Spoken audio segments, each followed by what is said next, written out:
மக்கள் அனைவருக்கும் வணக்கம். இந்த வீடியோவில் நம்ம எதை பற்றி பேச போகிறோம் அப்படின்னு பார்த்தீங்கன்னா, இந்த திராவிட மாடல் அப்படின்னு சொல்லிட்டு திமுக ஒரு உருட்டிட்டு இருக்காங்கல்ல, இது மிகப்பெரிய பொய். இந்த திராவிட மாடலில் நீங்கள் நினைக்கிற மாதிரி தமிழ்நாட்டு மக்களுக்கு எந்த விதமான நல்லதும் நடக்கலை அப்படின்றது தான் என்னோடய குற்றச்சாட்டு. அதுக்கான ஆதாரங்களை நான் உங்கள் முன்னாடி வைக்கிறேன் இந்த காணொலி மூலமாக அப்படின்னு நான் சொல்கிறேன்.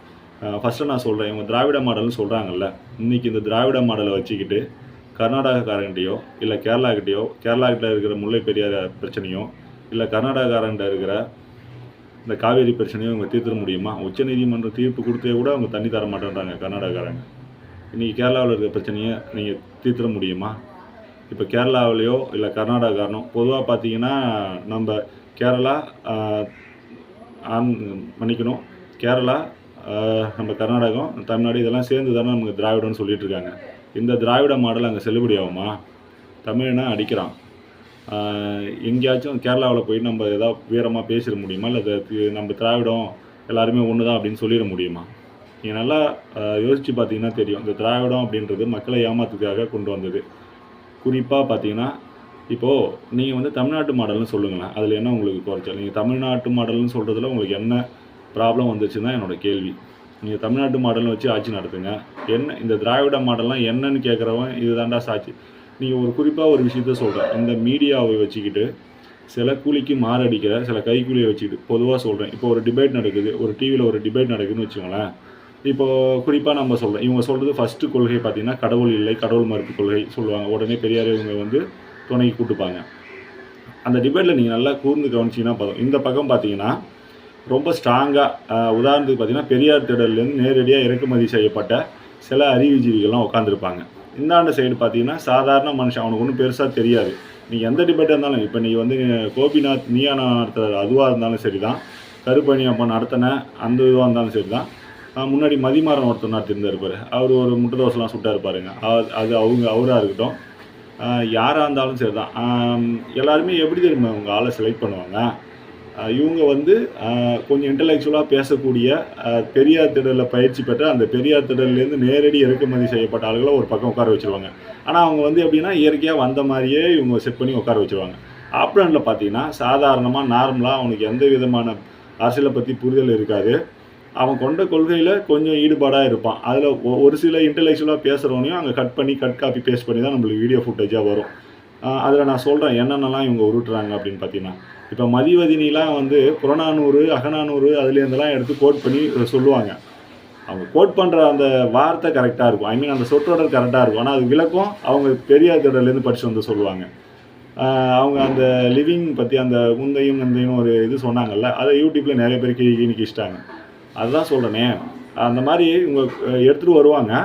ஆனால் வந்து இவங்க சொல்கிறது பார்த்திங்கனாக்கா இவங்களே ஒரு கற்பனையாக இவங்க ரெடி பண்ணி அதுக்கு அகைன்ஸ்டாக சொல்லுவாங்க. அதே போல் பார்த்தீங்கன்னா இவங்க யாரும் சொந்த பேர் வச்சுக்கிறது கிடையாது. அப்பா வச்ச பேர் இவங்க வச்சுக்கவே மாட்டாங்க. மதிவதனிக்கு என்ன சொந்த பேர்னு பாருங்கள், மனுஷபுத்திரன்னு ஒருத்தவர், அவர் டிவி டிபேட்லாம் பயங்கர இன்டலெக்சுவலாக பேசுவார். ஆனால் பொறுமைன்றது ஒன்றுமே இருக்காது. அவர் பேசுகிறது தான் கரெக்டு. திமுகவாக தன்னோட வாழ்நாள் எல்லாத்தையும் தியாகம் பண்ணி உயிரை கொடுக்குற மாதிரி பேசுவார். அவர் தான் பேசுறது கரெக்டுன்ற மாதிரி அந்த திராவிடத்துக்கு முட்டு. அப்புறம் சுப வீர பாண்டியன், அவர் பேர் கூட வாயில் வர மாட்டுது. அவர்லாம் எந்த மாதிரி கேஸில் மாட்டினார்னு உங்களுக்கே தெரியும். அவரை எப்படி லாக் பண்ணார் மதன் ரவிச்சந்திரன் அப்படின்னு சொல்லிட்டு நீங்களே உங்களுக்கு. இந்த திராவிடம், இந்த பகுத்தறிவு, இதை வச்சுக்கிட்டே இவங்க கடைசி வரைக்கும் உருட்டிகிட்டே இருப்பாங்க. இவங்களோட நோக்கம் என்னவாக இருக்கும் அப்படின்னு பார்த்தீங்கன்னா, ஸோ இந்த நடுநிலையாக இருக்காங்கள்ல மக்கள், அவங்களுக்கு எதுவும் தெரியாது.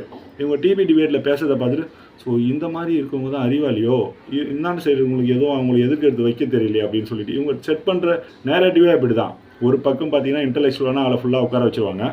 ஆப்ரண்ட்டு சாதாரணமான ஆளை பொறுக்கி உட்கார வச்சுருவாங்க. அவன் சாதாரணமாக பொட்டு வச்சுக்கிட்டு இப்போ ஒரு கடவுள் மறுப்பு கொள்கையில் பேச வரான் அப்படின்னா அவனுக்கு இன்டலெக்சுவல்லாம் தெரியாது. அவன் சாதாரணமாக சாமி கும்பிடும், அதுக்கு சப்போர்ட் பண்ணி பேச வருவான். ஆனால் இந்த பக்கம் பார்த்தீங்கன்னா பெரியார் திடல்லேருந்து இறக்குமதி செய்யப்பட்ட ஆட்கள், அதுவும் நம்ம கருப்பணி அப்பெல்லாம் பேசுவார் பாரு, அவர்கிட்ட யாராச்சும் அவருக்கு எதிர்க்கிறது சொல்கிறேன்னா ரொம்ப சத்தமாக அப்படியே அவங்கள டாமினேட் பண்ணுறதுல கருப்பணியை அடிச்சிக்க முடியாது. அந்த மாதிரி தான் இந்த டிபேட் எல்லாமே நடக்கும். இந்த பெண் விடுதலைன்னு பேசுகிறதுக்கு இந்த மதிவதினின்னு ஒருத்தவங்க வருவாங்க. அந்த பொண்ணு பேசும்போது வாங்கினா காசுக்கு மேலே கோவராண்டான்ற மாதிரி தான். அதே போல் இவங்க இந்த பெரியார் திடல்லேருந்து வந்த மிகப்பெரிய ஆளுமைன்னு இவங்க சொல்லிகிட்டு இருக்குது.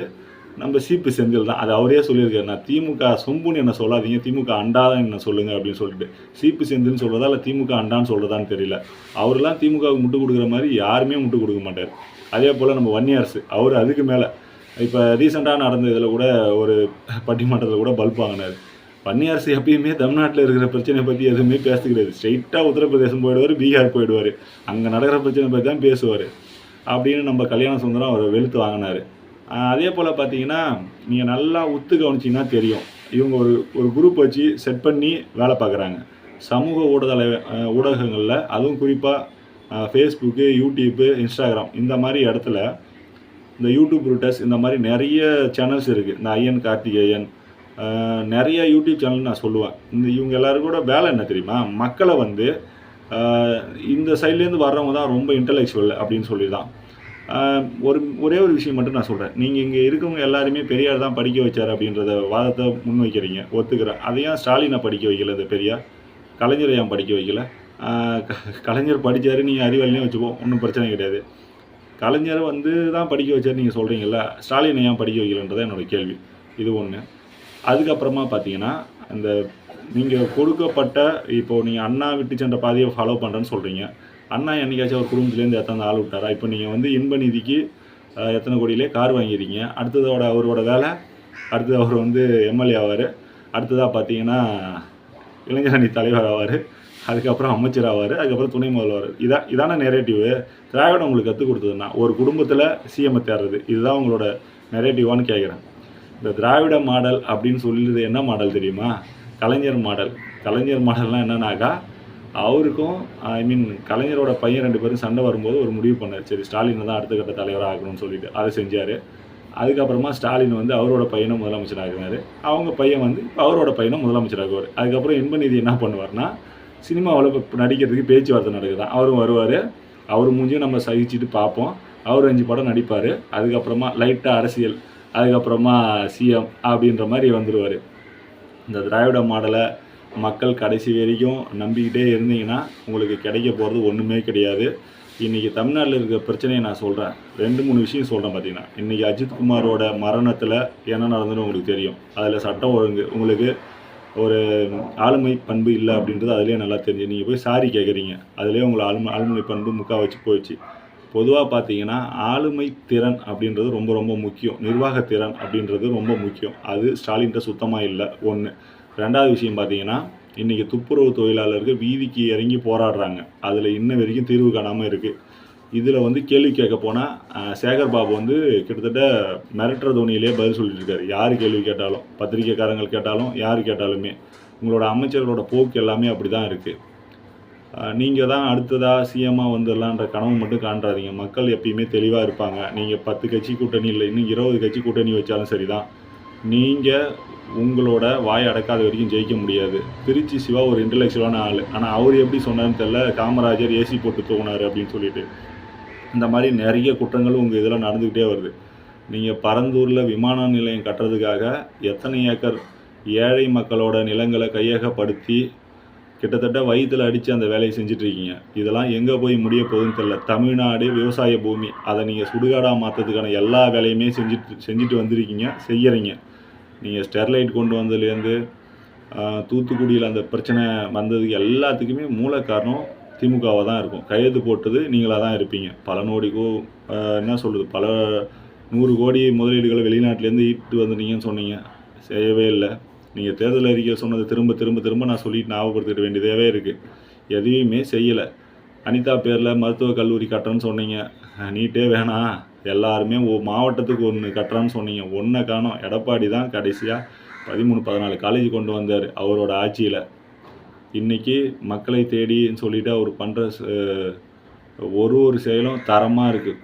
கூட்டம் வந்து அலையாக சேர்றாங்க. திரும்பவும் சொல்கிறேன், இந்த திராவிட மாடலை நம்பினீங்க அப்படின்னா தமிழ்நாட்டு மக்களுக்கு கடைசியாக கிடைக்கிறது 3 நாமம் தான். மக்கள் சிந்திங்க. இவங்க கடைசியாக இருக்கிற 8 மாதத்தில் தான் அரசியல் பண்ணுறாங்க. இவங்கள்ட்ட எதுவும் சறுக்கு இல்லாதனால தான் இந்த 8 மாதத்துக்கு போகிறாங்க. 8 மாதத்துக்கு முன்னாடியே அரசியல் செய்ய ஆரம்பிச்சிட்டாங்க. மக்கள் விழிப்புணர்வாக இருக்கணும்.